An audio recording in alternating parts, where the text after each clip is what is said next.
जय हिंद साथियों, स्वागत है आपका हमारे YouTube channel general studies fix में। साथियों, आज हम लोग नवंबर 7, 2023 के डेली करंट अफेयर्स का एनालिसिस करेंगे। और जैसा कि आप जानते हैं, ये जो एनालिसिस होगा ये MCQ फॉर्मेट में होगा, ताकि ज़्यादा दिन तक ये जो इन्फॉर्मेशन प्रोवाइड की जा रही हैं वो रिटेन रहें और आप आराम से एग्ज़ाम में इसको यूज़ कर सकें। तो साथियों, चलते हैं अपने पहले MCQ की ओर। तो पहला क्वेश्चन है साथियों आपके सामने, what is the name of world's first portable hospital unveiled under project Bhishma in Gurugram Haryana. तो गुरुग्राम हरियाणा में प्रोजेक्ट भीष्म के अंदर जो पहला पोर्टेबल हॉस्पिटल खोला गया है, आपको उसका नाम बताना है। ठीक है, बहुत ही इंपॉर्टेंट क्वेश्चन है, इसमें 3-4 डायमेंशंस आराम से हैं, तो बहुत इत्मीनान से सुनिएगा। ठीक है, इसमें क्या क्या डायमेंशंस हैं, पहले तो आपको ये देखना है पोर्टेबल हॉस्पिटल का नाम क्या है, किस प्रोजेक्ट के अंदर बना है और कहाँ पे अनवील हुआ है। तो ये 3 डायमेंशंस हैं, हम लोग इन तीनों डायमेंशंस को देखेंगे। ठीक है, तो पहले हम लोग इसका क्वेश्चंस का ऑप्शन देख लेते हैं, फिर आंसर देखेंगे और फिर इसके बारे में कुछ इन्फॉर्मेशन देखेंगे। ठीक है, तो साथियों आपके लिए पहला ऑप्शन है health aid station, second option है emergency relief cube, third option है आरोग्य मैत्री एड क्यूब और लास्ट ऑप्शन है मोबाइल मेडिकल यूनिट। तो इन चारों में से वो जो पोर्टेबल हॉस्पिटल है प्रोजेक्ट भीष्म के अंदर जो गुरुग्राम हरियाणा में खोला गया है, उसका नाम आपको बताना था और आपके सामने ये ऑप्शंस थे। और इसका सही आंसर है साथियों आरोग्य मैत्री एड क्यूब। ठीक है, आरोग्य मैत्री एड क्यूब जो है पहला पोर्टेबल हॉस्पिटल है दुनिया का, वर्ल्ड फर्स्ट पोर्टेबल हॉस्पिटल है, जो कि कहाँ पे खोला गया है, गुरुग्राम में खोला गया है। किस प्रोजेक्ट के अंदर बना है ये, तो प्रोजेक्ट भीष्म के अंदर ये बना है। ठीक है, प्रोजेक्ट भीष्म के अंदर भारत हेल्थ इनिशिएटिव फॉर सहयोग हितायन मैत्री। ठीक है, तो प्रोजेक्ट भीष्म के अंदर क्या खोला गया है,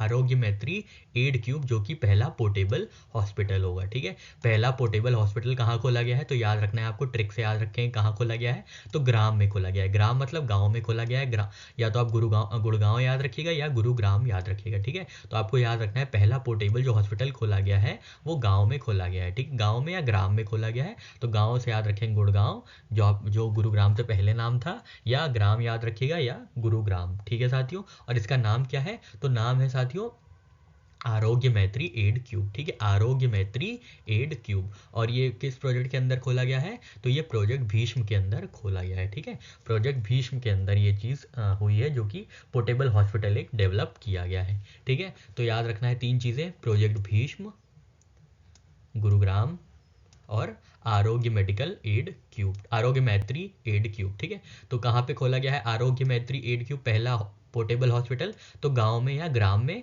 मतलब गुरुग्राम में या गुड़गांव में हरियाणा में। ठीक है, अंडर प्रोजेक्ट भीष्म। ठीक है साथियों, आशा करते हैं आपको सारी चीज़ें क्लियर हुई होंगी। बढ़ते हैं अपने नेक्स्ट करंट अफेयर की ओर। नेक्स्ट क्वेश्चन है साथियों आपके सामने, which of the following is not one of the broad categories use to measure the digital competitiveness in International Institute for Management Developments World Digital Competitiveness ranking. तो World Digital Competitiveness ranking में कौन सा एक major है या कौन सी एक category है जो कि इनमें से नहीं है, आपको ये बताना है। ठीक है, अभी आपने देख लिया होगा कि वर्ल्ड डिजिटल कॉम्पिटिटिवनेस रैंकिंग में इंडिया की रैंक 49 है, पर आपको थोड़ा और डीपली डेल्व करना है इसमें और देखना है कि क्या कैटेगरीज हैं, किन कैटेगरीज के बेसिस पे जो है रैंक डिसाइड होती है। तो आपको बताना है कौन सी इनमें से एक कैटेगरी नहीं है, किस चीज़ के लिए, वर्ल्ड डिजिटल कॉम्पिटिटिवनेस रैंकिंग के लिए। ठीक है, आपके ऑप्शन है, पहला ऑप्शन है नॉलेज, सेकेंड ऑप्शन है टेक्नोलॉजी, थर्ड ऑप्शन है फ्यूचर रेडीनेस और फोर्थ ऑप्शन है इकोनॉमिक स्ट्रेंथ। तो इन चारों में से कौन सी वो कैटेगरी नहीं है जो डिजिटल कॉम्पिटिटिवनेस रैंकिंग के लिए यूज़ होती है। ठीक है, कौन सी कैटेगरी नहीं है। ठीक है साथियों, तो साथियों इसका सही आंसर है इकोनॉमिक स्ट्रेंथ। ठीक है, इकोनॉमिक स्ट्रेंथ जो है एक कैटेगरी है जो कि नहीं यूज़ की जाती है। ठीक है, यहाँ पे हम कुछ बातें देख लेते हैं।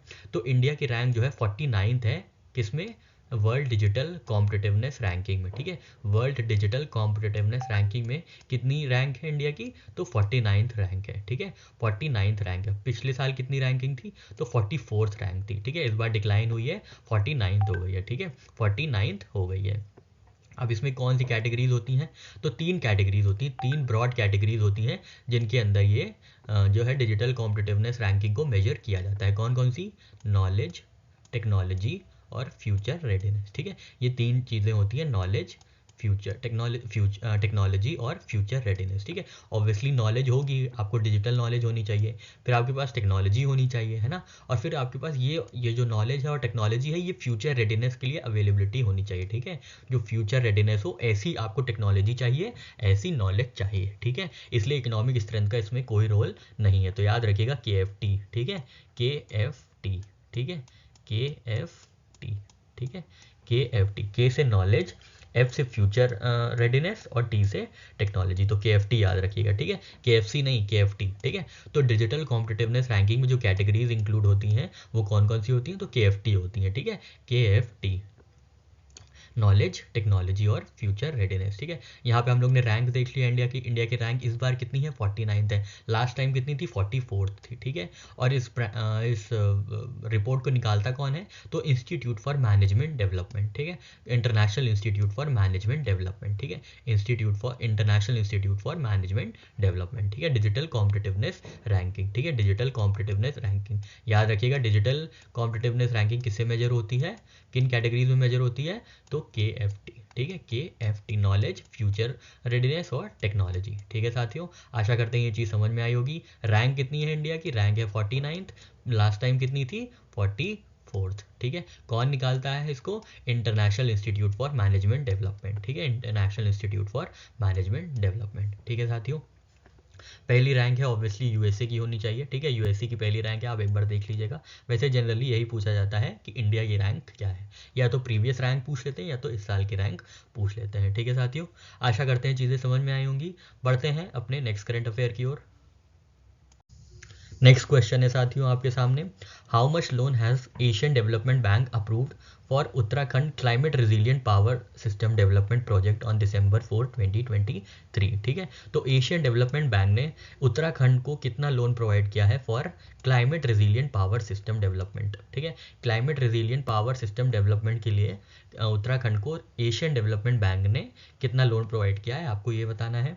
आपके ऑप्शन है $100 मिलियन, सेकेंड ऑप्शन है $150 मिलियन, थर्ड ऑप्शन है $200 मिलियन और लास्ट ऑप्शन है $250 मिलियन। तो आपको इन चारों में बताना है कि उत्तराखंड को कितना लोन मिला है climate resilient power system develop करने के लिए एशियन डेवलपमेंट बैंक से, ठीक है साथियों। तो साथियों इसका सही आंसर है $200 मिलियन, ठीक है। $200 मिलियन का लोन अप्रूव किया है किसने, एशियन डेवलपमेंट बैंक ने। किसके पे, तो उत्तराखंड के climate resilient power system development project में, ठीक है। तो इसको कैसे याद रखेंगे साथियों हम लोग, अदब से, ठीक है, अदब से उत्तर देंगे, ठीक है, अदब से उत्तर देंगे तो क्या रहेगा, तो क्लाइमेट सही रहेगा, ठीक है, वातावरण सही रहेगा। अगर आप अदब से उत्तर देंगे किसी को तो क्लाइमेट अच्छा रहेगा। अगर आप ऐसे थोड़ा सा रूड होके या थोड़ा सा अच्छी तरीके से नहीं देंगे तो सामने वाला आपसे नाराज़ हो सकता है, गुस्सा हो सकता है, या उसका जो है कंपोजर वो लूज़ कर सकता है, ठीक है। तो याद रखिएगा अदब से उत्तर देंगे तो क्लाइमेट ठीक रहेगा, ठीक है, अदब से उत्तर देंगे तो क्लाइमेट ठीक रहेगा। यहाँ पे ट्रिक है, ध्यान दीजिएगा। अदब से क्या है, अदब से है ADB, ठीक है, अदब से क्या है ADB, ठीक है, अदब से क्या है ADB। उत्तर से क्या है, उत्तर प्रदेश नहीं है, याद रखिएगा उत्तराखंड की बात हो रही है, ठीक है, उत्तराखंड की बात हो रही है, ठीक है। और क्लाइमेट से क्या है, क्लाइमेट मतलब किस फील्ड में दिया गया है ये $200 मिलियन का लोन, तो climate resilient power system development project में, ठीक है, climate resilient power system development project में, ठीक है। तो अब आपसे किसी भी डायमेंशन में पूछेगा तो आप तीनों डायमेंशन में आराम से बता सकते हैं, ठीक है। कैसे बताएंगे, अगर आपसे पूछेगा कि किसको उत्तराखंड ने लोन दिया है क्लाइमेट रेजिलिएंट पावर सिस्टम के लिए, उत्तराखंड ने किसको उत्तराखंड ने लोन दिया है climate resilient power system development project के लिए, ठीक है। तो आपको पता होगा अदब से उत्तर देंगे तभी क्लाइमेट ठीक होगा, तो अदब से याद रखेंगे एशियन डेवलपमेंट बैंक, तो आप लगा देंगे टिक, एशियन डेवलपमेंट बैंक ने जो है लोन दिया है। अगर आपसे ये पूछता है कि एशियन डेवलपमेंट बैंक ने किसको क्लाइमेट रेजिलिएंट के लिए लोन दिया है, तब आपको याद रहेगा कि अदब से जब उत्तर देंगे तभी क्लाइमेट अच्छा रहेगा, तो उत्तर से याद रखेंगे उत्तराखंड को लोन दिया है, ठीक है। अगर आपसे ये पूछा जाएगा कि अदब से ADB ने उत्तराखंड को किस सेक्टर में लोन दिया है, तो आपको याद रखना है कि तब भी आपको याद रहेगा आप इस ट्रिक के बाद कि अदब से अगर उत्तर देंगे तो क्या होगा, क्लाइमेट अच्छा रहेगा, तो climate resilient power system development project में ये लोन मिला है। ठीक है, कितने का लोन मिला है, $200 मिलियन का लोन मिला है। तो इसको कैसे याद रखेंगे, कोशिश है हमारी कि आपको ये भी याद कराएं। तो उत्तरा, एक तरफ उत्तरा एक तरफ खंड, ठीक है, तो 100 मिलियन इनको 100 मिलियन इनको मिला के 200 मिलियन, ऐसे आप याद कर सकते हैं। ठीक है, 100 मिलियन उत्तरा को और 100 मिलियन खंड को, तो $200 मिलियन इनको मिला है। ठीक है, एक बार फिर से ट्रिक देख लेते हैं। अदब से उत्तर देंगे तो क्लाइमेट अच्छा रहेगा। ठीक है, अदब से क्या है, अदब से है एडीबी, उत्तर से क्या है उत्तराखंड, और क्लाइमेट से क्या है climate resilient power development system project. ठीक है, जिसके लिए लोन मिला है किसको, उत्तराखंड को, कितना, उत्तरा को 100 मिलियन, खंड को 100 मिलियन डॉलर, तो मिला के दोनों 200 मिलियन डॉलर। किसने दिया है, अदब ने दिया है, अदब मतलब ईडीबी ने दिया है। ठीक है साथियों, आशा करते हैं आपको ये ट्रिक समझ में आई होगी। बढ़ते हैं अपने नेक्स्ट करंट अफेयर की ओर।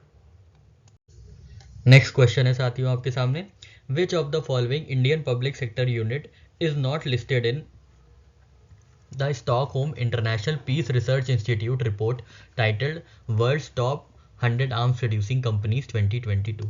तो वर्ल्ड की टॉप 100 आर्म्स प्रोड्यूसिंग कंपनीज में कौन सी एक Indian public sector unit listed नहीं है, आपको ये बताना है। ठीक है, सीप्री की रिपोर्ट के अनुसार तीन Indian public sector units list हुई हैं, पर आपको ये बताना है कौन उनमें से नहीं है। ठीक है, समझ में आया क्वेश्चन। अब हम लोग इसके ऑप्शन देख लेते हैं। पहला ऑप्शन है Hindustan Aeronautics Limited, second option है Bharat Electronics Limited, third option है Mazagon dock ship builders Limited, और लास्ट ऑप्शन है कानपुर ऑर्डिनेंस फैक्ट्री।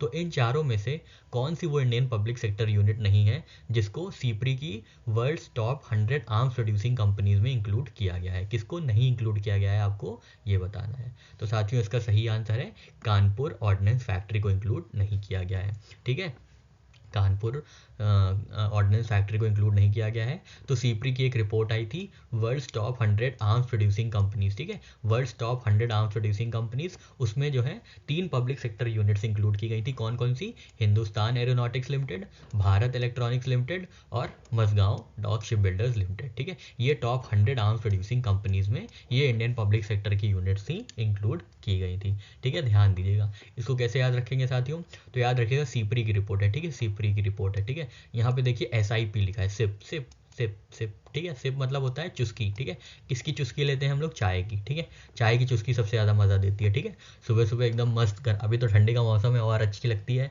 सुबह सुबह बढ़िया एकदम चाय मिल जाए और न्यूज़पेपर मिल जाए, दिन बन जाता है एकदम ना।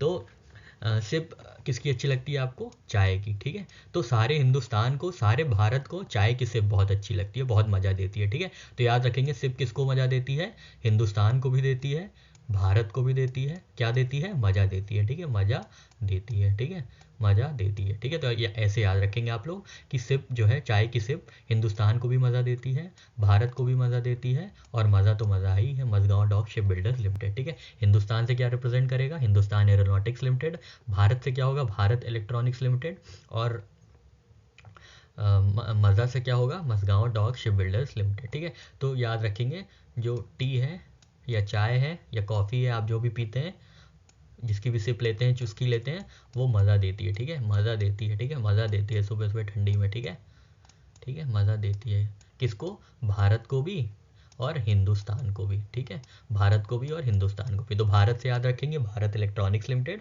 और हिंदुस्तान से याद रखेंगे हिंदुस्तान एरोनॉटिक्स लिमिटेड। ठीक है साथियों, आशा करते हैं आपको ये करंट अफेयर की ट्रिक समझ में आई होगी। बढ़ते हैं अपने नेक्स्ट करंट अफेयर की ओर। नेक्स्ट क्वेश्चन है साथियों, हु वॉज अवॉर्डेड द वाइस prize for education by Qatar Foundation. ठीक है, कतर फाउंडेशन ने किसको वाइस प्राइज के लिए अवार्ड दिया है एजुकेशन की फील्ड में, आपको ये बताना है। ठीक है, आपके ऑप्शन है, पहला ऑप्शन है मलाला यूसुफजई, सेकंड ऑप्शन है सफीना हुसैन, थर्ड ऑप्शन है कैलाश सत्यार्थी, और फोर्थ ऑप्शन है अमर्त्य सेन। तो इन चारों में से किसको वाइस प्राइज फॉर एजुकेशन का अवार्ड मिला है कतर फाउंडेशन से। ठीक है, तो साथियों इसका सही आंसर है सफीना हुसैन को। ठीक है, सफीना हुसैन जो है पहली इंडियन वुमेन है जिनको ये वाइस प्राइज़ मिला है फॉर एजुकेशन। ठीक है, तो ध्यान दीजिएगा, बहुत इंपॉर्टेंट हो जाता है, ये पहली इंडियन वुमेन बनी है जिनको वाइस प्राइज़ फॉर एजुकेशन का अवार्ड मिला है। ठीक है, तो याद कैसे रखेंगे इसको, वाइस प्राइज़ किसको मिलेगा, ठीक है, जिसके पास एजुकेशन होगी कि साफ रहना है, ठीक है। साफ से याद रखिएगा सफ़ीना, ठीक है, साफ से याद रखिएगा सफ़ीना, ठीक है। वाइस प्राइज़ किसको मिलेगा, जो जिसके पास एजुकेशन होगी कि साफ़ सुथरे से रहना है, ठीक है, साफ़ से रहना है, हाइजीन से रहना है, ठीक है। तो साफ से याद रखिएगा सफ़ीना हुसैन, ठीक है। इनको किसके लिए अवार्ड मिला है, आपको हो सकता है पूछ लिया जाए कि किस फील्ड में मिला है, तो आप याद रखेंगे किस चीज़ की एजुकेशन है इनके पास, साफ़ रहने की, साफ़ सुथरा रखने की इनके पास एजुकेशन है, इसलिए इनको वाइस प्राइज़ मिला है, ठीक है। साथियों एक बार फिर से ये ट्रिक देख लेते हैं। वाइस प्राइज़ किसको मिलेगा, वाइस वो होगा जिसके पास एजुकेशन होगी। वाइस मतलब होता है ना बुद्धिमान या सेजेशियस, या मतलब जो भी बुद्धिमान होता है, जो भी प्रबुद्ध होता है, उसके लिए वाइज शब्द का इस्तेमाल किया जाता है, ठीक है। तो वाइस प्राइज़ फॉर एजुकेशन किसको मिला है, तो सफ़ीना हुसैन को मिला है। तो कैसे याद रखेंगे, वाइस प्राइज़ उसी को मिलेगा जिसके पास एजुकेशन होगी कि साफ़ सुथरा रहना है, ठीक है। साफ से क्या याद रखेंगे, सफ़ीना, ठीक है। सफ़ीना हुसैन को वाइस प्राइज़ मिला है एजुकेशन की फील्ड में, ठीक है। कतर फाउंडेशन देता है, ये भी याद रख लीजिएगा, ठीक है। कतर फाउंडेशन ये अवार्ड जो है बेस्टो करता है, ठीक है साथियों। चलिए बढ़ते हैं अपने नेक्स्ट करंट अफेयर की ओर। नेक्स्ट क्वेश्चन है साथियों, what is the theme of United Nations International day of persons with Disabilities in 2023, ठीक है। तो United Nations International day of persons with Disabilities की थीम क्या है 2023 की, आपको ये बताना है, ठीक है। जैसा कि हम हर बार बोलते हैं साथियों, पूरा ये याद नहीं रखने की ज़रूरत है कि किस दिन क्या क्या मनाया जाता है, क्योंकि साल में 365 दिन होते हैं। कई कई चीज़ें तो एक एक दिन में दो मतलब एक ही दिन में दो चीज़ें सेलिब्रेट की जाती हैं, तीन चीज़ें सेलिब्रेट की जाती हैं, तो कहाँ तक आप याद रखेंगे। तो इससे बेटर है कि आप थीम को याद रखें। थीम में रिटेंशन ज़्यादा अच्छा रहता है और एक्यूरेसी भी अच्छी रहती है, ठीक है। तो साथियों यहाँ पे आपको बताना है थीम क्या है United Nations International day of persons with Disabilities की। आपके ऑप्शंस हैं, पहला ऑप्शन है empowering abilities for sustainable future, second option है celebrating diversity and inclusion, third option है united in action to rescue and achieve sustainable development goals for with and by persons with disabilities, last option है breaking barriers ensuring equality for all. तो साथियों इसका सही answer है सबसे लंबी theme, option C. इसकी थीम है united in action to rescue and achieve sustainable development goals for with and by persons with disabilities, ठीक है। तो हम लोग international day of persons with disabilities celebrate करते हैं 3 दिसंबर को। थीम क्या थी, united in action to rescue and achieve sustainable development goals for with and by persons with disabilities, ठीक है। तो सबसे लंबी थीम देखिए आपको international day of persons with disabilities में, आप उसी को टिक कर दीजिएगा, ठीक है। एक बार वैसे पढ़ लीजिएगा, जरूरी नहीं हो सकता है चारों लंबी लंबी दे दें तब आप कंफ्यूज हो जाएं, ठीक है। आप 2-3 बार पढ़ के जाइएगा, और अगर ऐसे दिखे कोई बहुत लंबी दिख जाए तब तो आराम से आप ये कर लेंगे, ठीक है साथियों। बढ़ते हैं अपने नेक्स्ट करंट अफेयर की ओर। नेक्स्ट क्वेश्चन है, who has been appointed as youth voter awareness ambassador for union territory Jammu Kashmir by election commission of India. तो इलेक्शन कमीशन ऑफ इंडिया ने जम्मू कश्मीर के लिए awareness ambassador, youth voter awareness ambassador किसको नियुक्त किया है, आपको ये बताना है, ठीक है। इलेक्शन कमीशन ऑफ इंडिया ने यूथ वोटर अवेयरनेस एम्बेसडर किसको नियुक्त किया है जम्मू कश्मीर में, आपको ये बताना है। आपके ऑप्शन है, पहला ऑप्शन है विराट कोहली, सेकेंड ऑप्शन है रोहित शर्मा, थर्ड ऑप्शन है सुरेश कुमार रैना, और फोर्थ ऑप्शन है शिखर धवन, ठीक है। इन चारों में से किसको इलेक्शन कमीशन ऑफ इंडिया ने जम्मू एंड कश्मीर के लिए यूथ वोटर अवेयरनेस एम्बेसडर नियुक्त किया है, अपॉइंट किया है, आपको ये बताना है। तो साथियों इसका सही आंसर है सुरेश कुमार रैना, ठीक है। सुरेश कुमार रैना जी को इलेक्शन कमीशन ऑफ इंडिया ने क्या किया है, awareness youth voter awareness ambassador नियुक्त किया है, ठीक है। यूथ वोटर अवेयरनेस एम्बेसडर, ठीक है, किसको किया है, सुरेश कुमार रैना को। सुरेश रैना जो हमारे भूतपूर्व खिलाड़ी हैं, भारतीय खिलाड़ी हैं क्रिकेट टीम के, तो उनको अपॉइंट किया गया है अवेयरनेस एम्बेसडर, ठीक है, वोटर अवेयरनेस एम्बेसडर के लिए। कहाँ पे, जम्मू एंड कश्मीर में, ठीक है, जम्मू एंड कश्मीर में, ठीक है, जम्मू एंड कश्मीर में, ठीक है। याद रखिएगा जम्मू एंड कश्मीर में किसको किया गया है, सुरेश कुमार रैना को, ठीक है। ठीक है, सुरेश कुमार रैना को। तो कैसे याद रखेंगे, जैम हो जाता है कब, सब चीज़ें जैम हो जाती है ना जब रेन आती है, ठीक है। जब रेन आती है तब सब चीज़ें जैम हो जाती हैं, ठीक है। जब रेन आती है तो सब चीज़ें जैम हो जाती हैं। तो रेन से याद रखिएगा रैना, और जैम से याद रखिएगा जम्मू, ठीक है। किसके लिए अपॉइंट किया गया है, तो यूथ वोटर अवेयरनेस के लिए ये किया गया है, ठीक है। यूथ वोटर अवेयरनेस के लिए एम्बेसडर के लिए ये काम किया गया है, ठीक है साथियों। आशा करते हैं चीज़ें समझ में आई होंगी, ये ट्रिक समझ में आई होगी। जब रेन होती है तो सब जैम हो जाता है, ठीक है।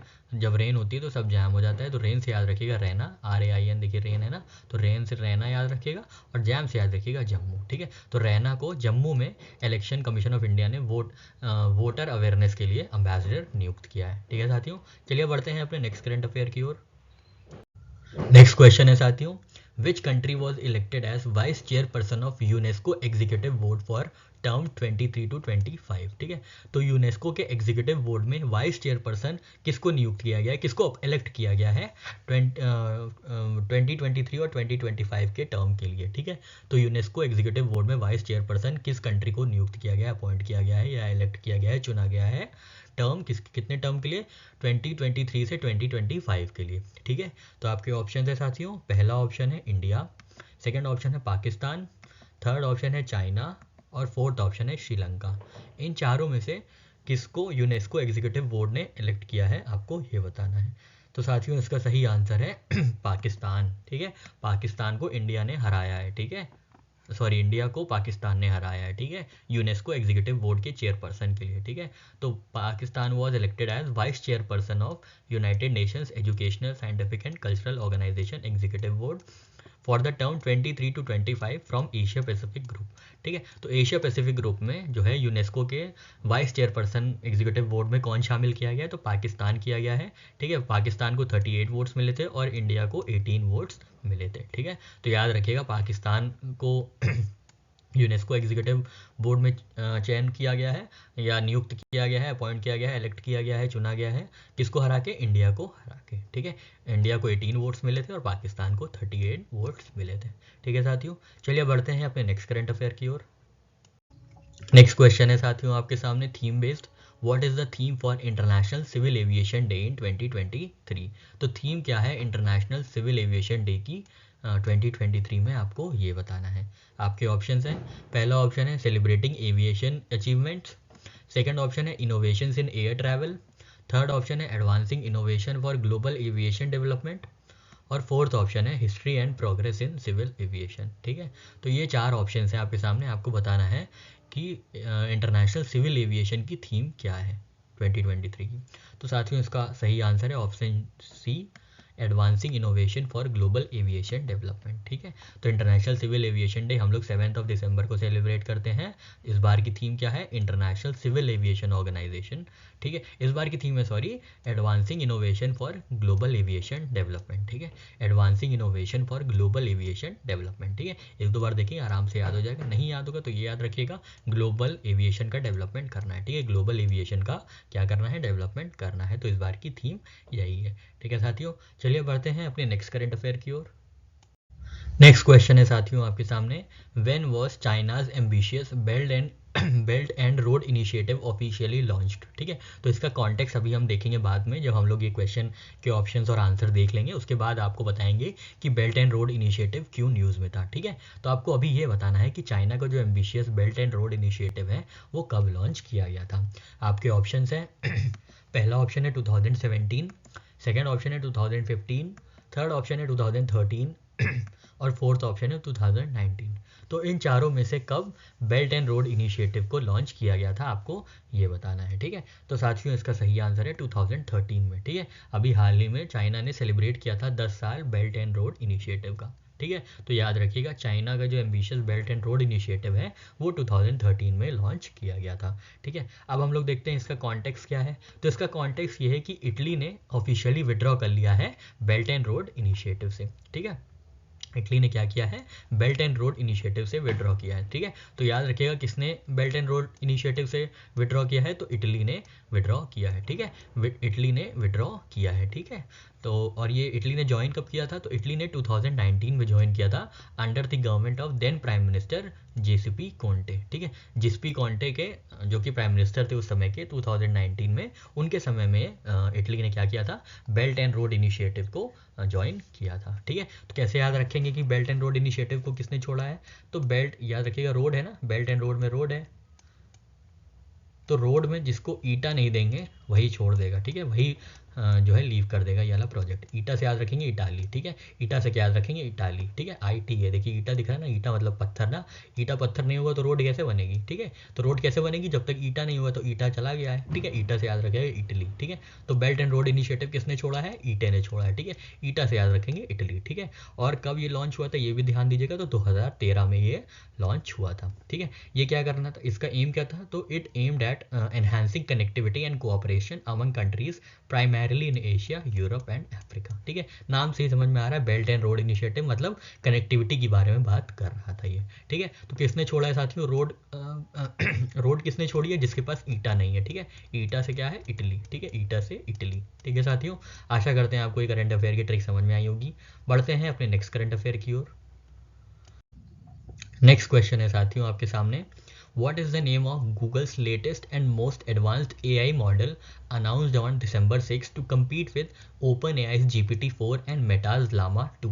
ठीक है, मेटा के लामा 2 और OpenAI GPT-4 से compete करने के लिए गूगल का लेटेस्ट एडवांस्ड AI मॉडल का नाम क्या है, आपको ये बताना है।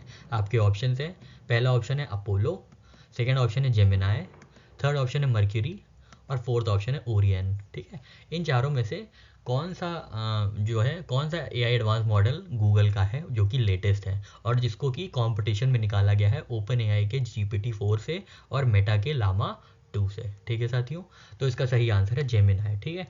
जेमिनाई जो है गूगल का सबसे एडवांस AI मॉडल है, ठीक है, सबसे एडवांस AI मॉडल है गूगल का, ठीक है। तो याद रखिएगा, जी से गूगल और जी से ही जेमिनी, ठीक है। वैसे तो GPT-4 भी है पर जी से ही है, पर याद रखिएगा GPT जो है वो OpenAI है, ठीक है, OpenAI का है GPT और मेटा का है लामा, ठीक है। ये तीनों याद रखिएगा, हो सकता है आपसे मैच द फॉलोइंग में पूछ ले कि किसका किसका कौन सा मॉडल AI मॉडल किस किस कंपनी का है, ठीक है, कौन सा AI मॉडल किस किस कंपनी का है, ठीक है। तो आपको 3 तरफ दे दिया जाएगा कंपनी का नाम, 3 तरफ दे दिया, इस तरफ दे दिया जाएगा मॉडल का नाम, तो आपसे पूछेगा कौन सही है या कौन सा इनकरेक्ट है, ठीक है। तो याद रखिएगा गूगल का क्या है, गूगल का है जेमिनाई, OpenAI का क्या है GPT, ठीक है, चैट GPT आप जानते होंगे, और मेटा का क्या है, मेटा का है लामा, ठीक है, मेटा का क्या है, लामा, ठीक है। याद रखिएगा OpenAI का किसका है, GPT-4 है OpenAI में, मेटा में क्या है, लामा 2 है, गूगल क्या है, क्या है, जेमिनाई, ठीक है, गूगल का क्या है, जेमिनाई, ठीक है साथियों। चलिए बढ़ते हैं अपने नेक्स्ट करंट अफेयर की ओर। नेक्स्ट क्वेश्चन है साथियों आपके सामने, भारतमाला परियोजना फेज 1 से रिलेटेड। तो आपको बताना है, what is the total expenditure incurred under Bharatmala Pariyojana phase 1 as of October 31, 2023 according to union road transport and highway minister Nitin Gadkari. तो नितिन गडकरी साहब के अनुसार भारतमाला परियोजना फेज 1 में कितना खर्चा आया है, कितना एक्सपेंडिचर आया है फेज 1 में भारतमाला परियोजना की, आपको ये बताना है। आपके ऑप्शन हैं, पहला ऑप्शन है ₹2.50 लाख करोड़, सेकेंड ऑप्शन है 5.20 लाख करोड़, थर्ड ऑप्शन है 3.75 लाख करोड़ और फोर्थ ऑप्शन है 4.10 लाख करोड़, ठीक है। तो साथियों इसमें सही आंसर है लास्ट ऑप्शन 4.10 लाख करोड़ जो है टोटल एक्सपेंडिचर इनकर्ड किया गया है भारतमाला परियोजना फेज 1 में, ठीक है। अब हम लोग भारतमाला के बारे में कुछ चीज़ें देख लेते हैं। तो पहले तो यही देख लेते हैं कि भारतमाला परियोजना फेज 1 में जो एक्सपेंडिचर इनकर्ड किया गया है वो 4.10 ट्रिलियन है, ठीक है, लगभग 4 ट्रिलियन या 4 लाख करोड़ रुपए जो है इनकर किया गया है, ठीक है। भारतमाला परियोजना क्या है, नाम से ही पता चल रहा है कि भारत जोड़ने की बात हो रही है, ठीक है, ये भारत जोड़ने की बात हो रही है, ठीक है, ये भारत जोड़ने की बात हो रही है, ठीक है। इसको कैसे जोड़ेंगे, इसमें क्रिटिकल इंफ्रास्ट्रक्चर बनेंगे, इकोनॉमिक कॉरिडोर्स बनेंगे, इंटर कॉरिडोर्स बनेंगे, फीडर रूट्स बनेंगे, नेशनल कॉरिडोर्स बनेंगे, ये सब चीज़ें बनेंगी, ठीक है। पोर्ट कनेक्टिविटी होगी, ग्रीन फील्ड एक्सप्रेस वे होंगे, ठीक है, तो ये सब चीज़ें होंगी। और यहाँ पे ये कब शुरू हुआ था, तो भारतमाला जो है पहला फेज़ इसका 2017 में शुरू हुआ था और 2022 में ख़त्म हुआ है, ठीक है, जिसमें 34,800 किलोमीटर नेशनल हाईवेज़ बने हैं, ठीक है। इन 5 सालों में 34,800 किलोमीटर नेशनल हाईवेज़ बने हैं अंडर फेज़ 1 ऑफ भारतमाला परियोजना, ठीक है। तो आपको बहुत चीज़ें याद रखनी है, इसमें ध्यान दीजिएगा। सबसे पहले तो कितना एक्सपेंडिचर इनकर किया गया है ये देखना है, तो 4 लाख करोड़ रुपए लगभग, ठीक है, $4 ट्रिलियन, ठीक है, सॉरी 4 ट्रिलियन, ठीक है। ये फेज़ कब लॉन्च हुआ था, तो 2017 में लॉन्च हुआ था।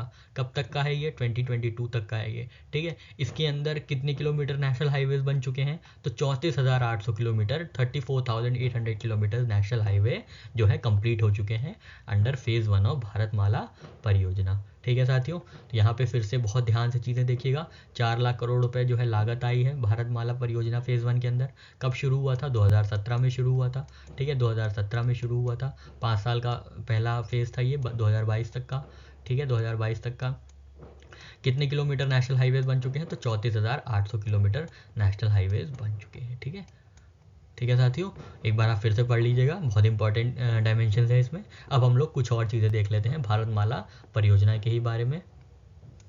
तो हम लोग ने अभी पीछे देखा कि भारतमाला जो परियोजना है वो रोड ट्रांसपोर्टेशन को स्ट्रॉन्ग करेगी। ठीक है, रोड ट्रैफिक को इम्प्रूव करेगी और ट्रेड बढ़ाएगी रोड ट्रांसपोर्टेशन में। ठीक है, और ऑब्वियसली अगर रोड अच्छी होंगी तो ट्रांसपोर्टेशन बढ़ेगा, रोड ट्रैफिक कम होगा। ठीक है, और क्या क्या चीज़ें हैं, ये एफिशिएंसी प्रोवाइड करेगा नेशनल कॉरिडोर्स में, जैसे कि golden quadrilateral, north south east west corridors. ठीक है, इन सब में होगा। बॉर्डर रोड्स अच्छी बनेंगी। ठीक है, जो बॉर्डर रोड से कहाँ पे, म्यांमार से, बांग्लादेश और भूटान और नेपाल से, उनकी इंटरनेशनल कनेक्टिविटी बढ़ेगी।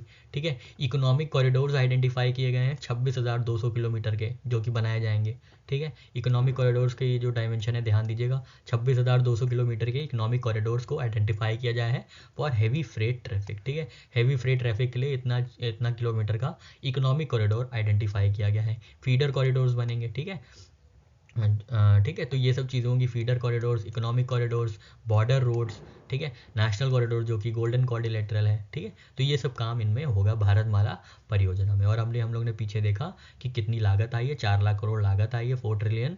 और कब शुरू हुआ था? 2017 में शुरू हुआ था। ठीक है, तो यहाँ पे हम लोग ने स्टैटिक बात भी कर ली और यहाँ पे हम लोग ने कंटेम्प्रेरी बात भी कर ली। ठीक है साथियों, तो हम लोग की पूरी कॉम्प्रिहेंसिव प्रिपरेशन हो गई।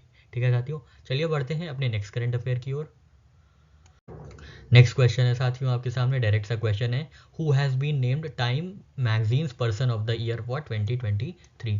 तो टाइम मैगजीन के अनुसार person of the year for 2023 कौन हुआ है, आपको ये बताना है। आपके ऑप्शंस हैं, पहला ऑप्शन है अडेल, सेकंड ऑप्शन है बियॉन्से, थर्ड ऑप्शन है टेलर स्विफ्ट और फोर्थ ऑप्शन है एड शीरन। ठीक है,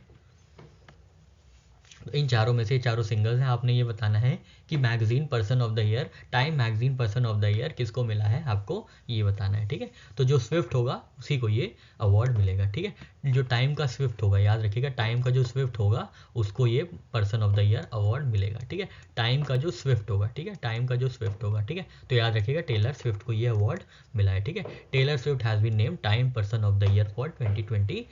ठीक है, तो टाइम का जो स्विफ्ट होगा, ठीक है, जिसके पास स्विफ्ट टाइम होगा या टाइम का जो स्विफ्ट होगा उसी को ये अवार्ड मिलेगा। ठीक है, तो टेलर स्विफ्ट को ये अवार्ड मिला है। ठीक है साथियों, आशा करते हैं आपको ये करंट अफेयर की ट्रिक समझ में आई होगी। बढ़ते हैं अपने नेक्स्ट करंट अफेयर की ओर। नेक्स्ट क्वेश्चन है साथियों, who has been named athlete of the year by Time magazine for 2023। तो एथलीट ऑफ द ईयर का जो है अवार्ड किसको मिला है, आपको ये बताना है। आपके ऑप्शन है क्रिस्टियानो रोनाल्डो, सेकेंड ऑप्शन है लायनल मेसी, थर्ड ऑप्शन है सेरेना विलियम्स और फोर्थ ऑप्शन है यूसेन बोल्ट। ठीक है, तो ये बहुत ही नॉर्मल सा, बहुत ही डायरेक्ट सा आंसर है, लियोनेल मेसी साहब को एथलीट ऑफ द ईयर का अवार्ड मिला है। किसको मिला है? एथलीट ऑफ द ईयर का। ठीक है, तो वहाँ पे हम लोग ने देखा था टाइम का जो स्विफ्ट होगा उसको पर्सन ऑफ द ईयर होगा, और यहाँ पे जो टाइम के साथ मैच नहीं करता उसको स्पोर्ट्समैन का अवार्ड मिलेगा। ठीक है, टाइम के साथ जो मैच नहीं करता, मैच याद रखेंगे, लियोनेल मेसी को athlete of the year award मिला है। ठीक है, तो जो टाइम के साथ मैच नहीं करता वो एथलीट बन जाएगा। ठीक है, जो टाइम के साथ मैच नहीं करता वो एथलीट बन जाएगा, और जो टाइम के साथ स्विफ्ट रहता है वो person of the year award उसको मिलेगा। ठीक है साथियों, आशा करते हैं दोनों में आपको समझ में आया होगा, दोनों ट्रिक्स, आपको कंफ्यूज नहीं होना है। ठीक है, चलिए बढ़ते हैं अपने नेक्स्ट करंट अफेयर की ओर। नेक्स्ट क्वेश्चन है साथियों आपके सामने, what is the cultural significance of Garba dance recognize by UNESCO. तो यूनेस्को ने अभी कल्चरल सिग्निफिकेंस डिसाइड किया है, गरबा का रिकॉग्नाइज किया है, गरबा डांस का। तो आपको बताना है वो कौन सी कल्चरल सिग्निफिकेंस जो है बेस्टो की गई है गरबा डांस पे, आपको ये बताना है। आपके ऑप्शन हैं, पहला ऑप्शन है टैंजिबल कल्चरल हेरिटेज, इसकी कल्चरल सिग्निफिकेंस है। सेकेंड ऑप्शन है इनटैंजिबल कल्चरल हेरिटेज है ये। थर्ड ऑप्शन है आर्टिस्टिक कल्चरल हेरिटेज है, या फोर्थ ऑप्शन है लिटरेरी कल्चरल हेरिटेज है गरबा। ठीक है, तो साथियों इसका सही आंसर है इनटैंजिबल कल्चरल हेरिटेज है। ठीक है, इनटैंजिबल वो होता है जिसे हम छू नहीं सकते। ठीक है, टैंजिबल वो होता है जिसे हम छू सकते हैं, जैसे पत्थर हो गया, आपका कंप्यूटर हो गया, लैपटॉप हो गया, फ़ोन हो गया, तो ये सब टैंजिबल चीज़ें हैं। ठीक है, इनटैंजिबल क्या है, जैसे बातें हैं हम लोग की। ठीक है, बातें हैं, डांस है, ड्रामा है, मूवीज़ हैं, इनको आप छू थोड़ा नहीं सकते। ठीक है, तो ये सब इंटेंजिबल कल्चरल हेरिटेज है, ठीक है। तो गरबा को क्या मिला है, गरबा को क्या है, गरबा को आइडेंटिफिकेशन किया है, गरबा का रिकग्निशन हुआ है इंटेंजिबल कल्चरल हेरिटेज में, ठीक है। तो यूनेस्को की इंटेंजिबल कल्चरल हेरिटेज लिस्ट में गरबा को ऐड किया गया है, ठीक है। किसको ऐड किया गया है, तो गरबा को ऐड किया गया है, ठीक है। गुजरात में होता है गरबा डांस, आपको पता होगा, ठीक है। इससे पहले किसको किसको ऐड कर चुके हैं, तो इससे पहले रामलीला को ऐड किया जा चुका है इंडिया में, मतलब इंडिया की इंटेंजिबल कल्चरल हेरिटेज में। और कौन कौन है, तो हम लोग ने देखा रामलीला है, वैदिक चांट्स है, कुंभ मेला है और दुर्गा पूजा है, ठीक है। इन चारों को already intangible cultural heritage list में इंक्लूड कर लिया गया है। और पांचवा है गरबा, ठीक है। तो याद रखिएगा गरबा जो है 5th एडिशन है इंटेंजिबल कल्चरल हेरिटेज में, ठीक है। 5th एडिशन है, कैसे याद रखेंगे, गरबा में 5 लेटर हैं, 1 2 3 4 5, तो गरबा जो है 5th लेटर, जो 5 लेटर्स हैं, तो ये 5th एडिशन है इंटेंजिबल कल्चरल हेरिटेज में, ठीक है। और कौन कौन से हैं, तो रामलीला है, वैदिक चांट्स हैं, ठीक है, जो वैदिक मंत्र हम लोग उच्चारण करते हैं, ओम त्र्यंबकम यजामहे सुगंधिम पुष्टिवर्धनम उर्वारुक्मिव वंदनात् मृत्योर्मुक्षीयमामृतात्, तो ये हो गए वैदिक चांट्स। कुंभ मेला आप जानते हैं, कुंभ मेला लगता है, अर्ध कुंभ, महाकुंभ, ये सब मेला लगता है, प्रयागराज में लगता है, नासिक में लगता है, ठीक है, उज्जैन में लगता है, तो ये सब। और दुर्गा पूजा जो कि बंगाल, जहाँ वेस्ट बंगाल में जो फेमस है, उसको इंटेंजिबल कल्चरल हेरिटेज में जो है इंक्लूड किया गया है, ठीक है। तो याद रखिएगा कौन कौन से हैं, गरबा, रामलीला, वैदिक चांट्स, कुंभ मेला और दुर्गा पूजा, ठीक है साथियों। आशा करते हैं चीज़ें समझ में आई होंगी, ठीक है। इसको कैसे याद रखेंगे, अगर आपको याद रखना है तो द्वार पे गरबा, ठीक है। गरबा कहाँ पे, द्वार पे, ठीक है, द्वार पे गरबा, ठीक है, द्वार पे गरबा, ठीक है, द्वार पे गरबा। ये 4-5 चीज़ें हैं जो कि इंक्लूड की गई हैं, ठीक है, ठीक है। द्वार पे गरबा मेला, ठीक है, द्वार पे गरबा का मेला, ठीक है, द्वार पे है गरबा का मेला, ठीक है, ऐसे याद रखिएगा। द्वार से, डी से याद रखिएगा दुर्गा पूजा, वी ए से याद रखिएगा वैदिक चांट, आर से याद रखिएगा रामलीला और गरबा से याद रखिएगा गरबा और मेला से कुंभ मेला, ठीक है। मेला से क्या याद रखेंगे, कुंभ मेला, ठीक है। तो याद रखिएगा द्वार पे गरबा मेला, ठीक है, द्वार पे गरबा का मेला। डी से दुर्गा पूजा, वी ए से वैदिक चांट, आर से क्या है, आर से रामलीला है और गरबा से गरबा ही है, मेला से कुंभ मेला, ठीक है। तो ये सारे इंटेंजिबल कल्चरल हेरिटेज लिस्ट में है। हो सकता है आपसे ये पूछ लिया जाए ना कि कौन सा इंटेंजिबल कल्चरल हेरिटेज लिस्ट में नहीं है, तो आपको ये ट्रिक याद रहेगी, तो आप समय से बता पाएंगे कि कौन सा जो है लिस्ट में नहीं इंक्लूड है, ठीक है साथियों। आशा करते हैं आपको ये ट्रिक समझ में आई होगी। बढ़ते हैं अपने नेक्स्ट करंट अफेयर की ओर। नेक्स्ट क्वेश्चन है साथियों, which Indian women personality is not included in Forbes 2023 world's 100 most powerful women. तो इंडिया की कुछ विमेन को powerful world's 100 most powerful women में इंक्लूड किया गया है फोर्ब्स की मैगजीन में। तो आपको बताना है वो कौन सी विमेन पर्सनालिटी नहीं है, इंडियन विमेन पर्सनालिटी, जिनको इस लिस्ट में फोर्ब्स की इंक्लूड नहीं किया गया है। आपके ऑप्शन हैं, पहला ऑप्शन है निर्मला सीतारमन जो कि इंडिया की फाइनेंस मिनिस्टर है। सेकंड ऑप्शन है रोशनी नादर मल्होत्रा जो कि एचसीएल की चेयरमैन है। थर्ड ऑप्शन है सोमा मंडल जो कि सेल की चेयरपर्सन है। और लास्ट ऑप्शन है किरण बेदी जो कि रिटायर्ड आईपीएस ऑफिसर हैं और सोशल एक्टिविस्ट भी हैं। तो इन चारों में से किसको इंक्लूड नहीं किया गया है फोर्ब्स की 100 मोस्ट पावरफुल विमेन में, आपको ये बताना है, ठीक है, आपको ये बताना है, ठीक है। तो साथियों इसका सही आंसर है किरण बेदी, ठीक है, किरण बेदी को इंक्लूड नहीं किया गया है। बाकी ये 3 जो इंडियन वुमेन पर्सनालिटीज हैं उनको इंक्लूड किया गया है, निर्मला सीतारमन जी, रोशनी नादर मल्होत्रा और सोमा मंडल, ठीक है, ठीक है साथियों। याद रखिएगा कौन कौन, रोशनी नादर मल्होत्रा, सोमा मंडल और निर्मला सीतारमन, ठीक है। तो बस आपको ये याद रखना है रोशनी, ठीक है, रोशनी आप याद रखेंगे तो आप तीनों नाम याद रख पाएंगे, ठीक है, रोशनी, ठीक है, ROSHNI, ठीक है। NI से याद रखिएगा निर्मला सीतारमन जी भी हैं इसमें, ठीक है, निर्मला सीतारमन जी भी हैं ये 32nd पोजीशन पे, ठीक है। SH से याद रखिएगा सोमा मंडल, ठीक है, सोमा मंडल, ठीक है, SH से याद रखिएगा सोमा मंडल और RO से तो ही है रोशनी नादर, ठीक है। अगर आप बस रोशनी नादर नाम याद रख लेते हैं तो आप बाकी 2 नाम भी याद रख लेंगे, उनके नाम के आगे ही इनकी ट्रिक छुपी हुई है, ठीक है। NI से है निर्मला सीतारमन और SH से है सोमा मंडल, ठीक है, SH से है सोमा मंडल, ठीक है।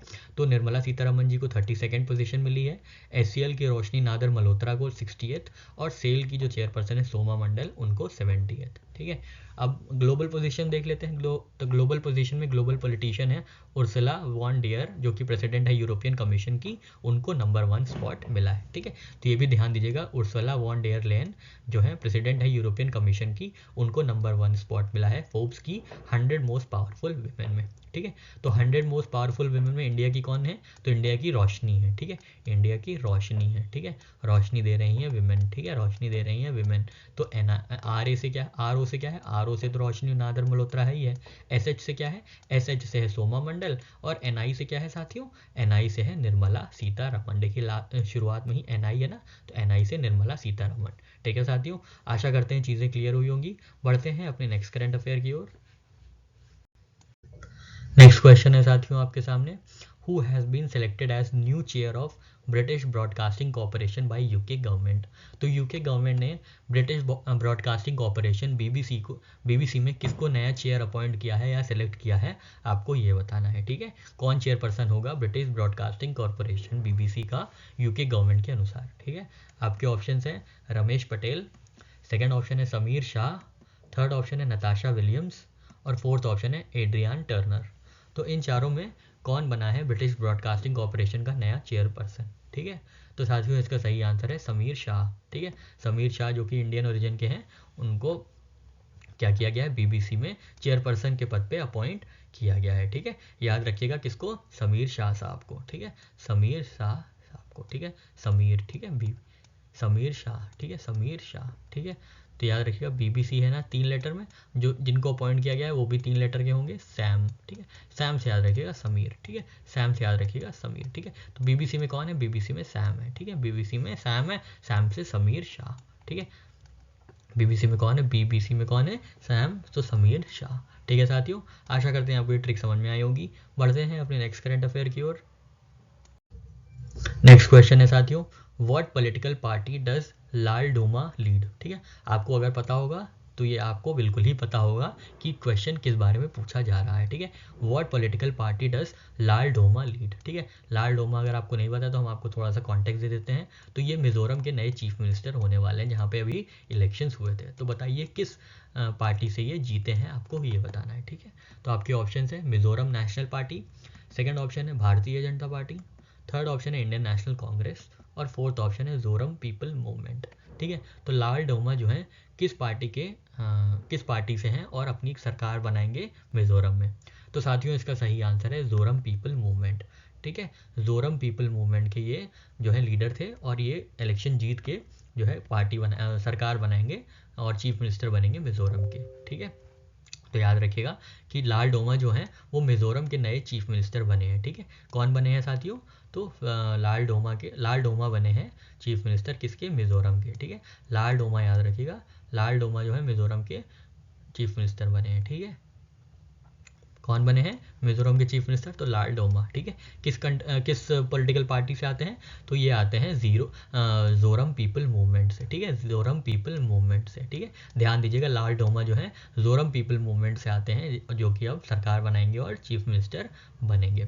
ठीक है, इन्होंने कितनी सीट जीती थी? तो 27 सीट जीती थी आउट ऑफ 40 सीट्स। ठीक है, तो आपको ये याद रखना है वहाँ पे लेजिस्लेटिव असेंबली में कितनी सीट्स हैं? 40 सीट्स हैं। डेफिनेटली ये पूछा जाना है आपसे, मैच द फॉलोइंग में पूछा जाएगा। कल भी हम लोग ने ये डिस्कस किया था कि तेलंगाना में कितनी सीट है। ठीक है, अगर आपने नहीं देखा है तो कल वाला वीडियो जाके देख लीजिएगा। ठीक है, तो यहाँ पे कितनी सीट्स हैं? यहाँ पे 40 सीट्स हैं। ठीक है, यहाँ पे कुछ बातें देख लेते हैं। कैपिटल और लार्जेस्ट सिटी मिजोरम की कौन सी है? आइजवाल है। गवर्नर कौन है? तो गवर्नर है खंबापति हरिबाबू। लेजिस्लेटिव असेंबली में सीट्स कितनी है? तो पे हम लोग ने देखा 40 सीट्स हैं, और राज्यसभा लोकसभा में एक सीट है। ठीक है साथियों, तो यहाँ पे हम लोग ने पूरी इनकी पॉलिटी भी देख ली और ये भी देख लिया नए चीफ मिनिस्टर कौन बने हैं। तो लाल डोमा नए चीफ मिनिस्टर बने हैं, कहाँ के? मिजोरम के। ठीक है, मिजोरम के। ठीक है, कहाँ के बने? मिजोरम के चीफ मिनिस्टर बने, और किस पार्टी से आते हैं? तो जोरम पीपल मूवमेंट से। ठीक है, जोरम पीपल मूवमेंट से। ठीक है साथियों, बढ़ते हैं अपने नेक्स्ट करंट अफेयर की ओर। नेक्स्ट क्वेश्चन है साथियों आपके सामने, match the Meghalayan products with their respective geographical indication tags and find the incorrect. तो आपके सामने एक ऑप्शंस होंगे जिसमें आपको इनकरेक्ट फाइंड करना है जीआई टैग्स जो कि मेघालय को दिया गया है अभी आज।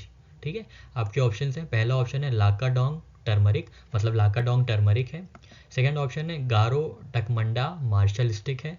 थर्ड ऑप्शन है लारनाई पोट्री है। और फोर्थ ऑप्शन है गारो चुबिची जो कि एल्कोहलिक बेवरेज है।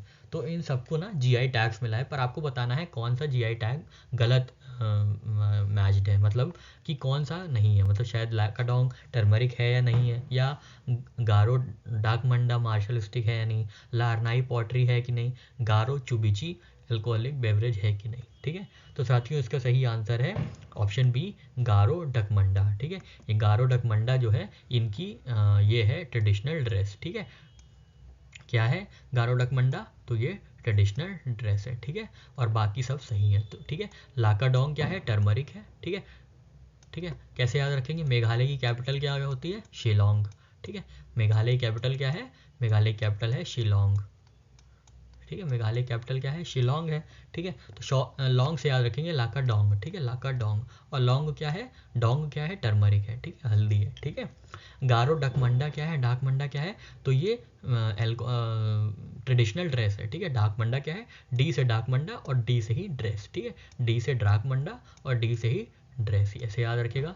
लारनाई क्या है, पॉटरी है। ठीक है, पॉटरी है लारनाई। ठीक है, लारनाई क्या है, पॉटरी है। ठीक है, और गारो चुबिची क्या है, तो एल्कोहलिक बेवरेज है। इसको कैसे याद रखेंगे, तो बेवरेज पीने, एल्कोहलिक बेवरेज मतलब एल्कोहल पीने के बाद सब एक दूसरे की बिचिंग करते हैं ना, तो बिची। ठीक है, बिची कब बिची हो जाते हैं, एल्कोहल पीने के बाद। ठीक है, तो बिची याद रखिएगा एल्कोहलिक बेवरेज है। ठीक है, एल्कोहलिक बेवरेज है। और ये याद रख लीजिएगा, लारनाई क्या है, पॉटरी है।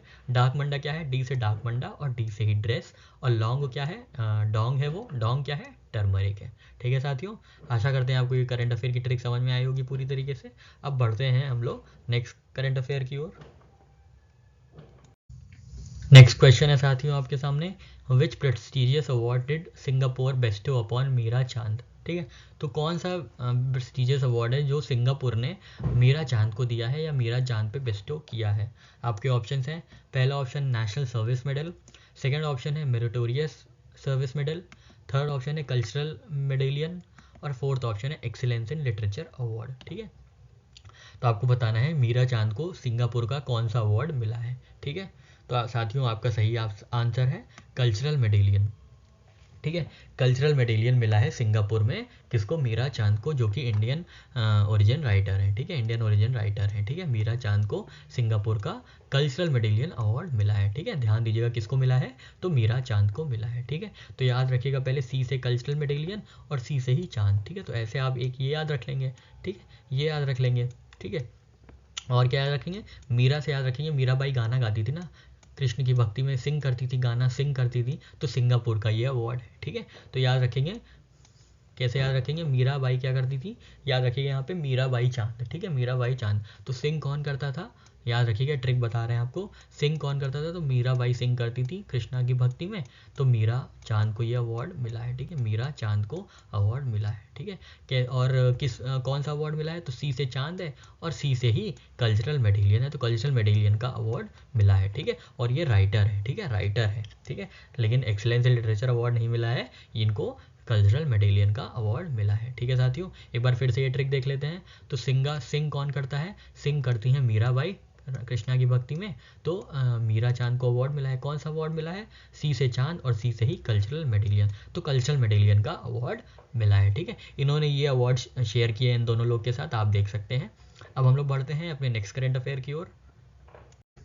नेक्स्ट क्वेश्चन है साथियों आपके सामने, what is the total amount of reserves held by LIC as per S&P global market intelligence report for the year 2022। ठीक है, तो LIC जो कि Life Insurance Corporation of India है, उनके पास कितना रिजर्व है as per S&P global market intelligence. ठीक है, आपको ये बताना है 2022 में। इसका कॉन्टेक्स्ट अभी हम बताएंगे कि ये क्वेश्चन क्यों लिया गया है। आपके ऑप्शन हैं, पहला ऑप्शन है $503.7 मिलियन, सेकेंड ऑप्शन है $703.7 बिलियन, थर्ड ऑप्शन है $750.20 बिलियन, और लास्ट ऑप्शन है $616.90 बिलियन। ठीक है, तो आपको बताना है कि LIC की जो टोटल अमाउंट ऑफ रिजर्व्स हैं वो कितनी है। ठीक है, तो साथियों इसका सही आंसर है $503.7 मिलियन। ये क्वेश्चन क्यों लिया गया है, क्योंकि LIC जो है ग्लोबली 4th रैंक पे आ गया है इंश्योरेंस के मामले में, इंश्योरेंस के रिजर्व्स को होल्ड करने में। ठीक है, तो ग्लोबल रैंकिंग में जो है 4th नंबर पे LIC आ गया है। इसकी वजह से यहाँ पे ये जो है अपने रिजर्व्स को लेके 4th नंबर पे आ गया है, इसलिए ये न्यूज़ इंपॉर्टेंट हो जाती है। ठीक है, तो सबसे पहले आपको याद रखना है कि जो है LIC जो है 4th नंबर पे आ गया है। ठीक है, आप पहले याद रखेंगे 4th नंबर पे आ गया है और कितना रिजर्व है, तो 4th में आ गया है और 3.7 मिलियन रिजर्व है। ठीक है, सबसे ऊपर कौन है, अलायंस एसी है जो कि जर्मनी का है। सेकंड पे है China life insurance company, third पे है निपॉन लाइफ इंश्योरेंस कंपनी और फोर्थ में है LIC। ठीक है, जिनके पास 503.7 बिलियन डॉलर्स की क्या है रिजर्व्स हैं। ठीक है, ये सॉरी बिलियन लिखा है यहाँ, बिलियन लिखा है यहाँ, बिलियन होगा। ठीक है, तो बिलियन रिजर्व्स इनके पास हैं। ठीक है, LIC 4th नंबर पे आ गया है, आप ये भी याद रखिएगा 4th नंबर पे है, और ये भी याद रखिएगा कि कितनी रिजर्व्स हैं, तो 503 बिलियन रिजर्व्स हैं। ठीक है, तो 4 के बाद आता है 5, आप ऐसे याद रख सकते हैं। ठीक है, 503.7 बिलियन डॉलर्स जो है होल्ड करता है रिजर्व्स में। ठीक है साथियों, आशा करते हैं चीज़ें समझ में आई होंगी। बढ़ते हैं अपने नेक्स्ट करंट अफेयर की ओर।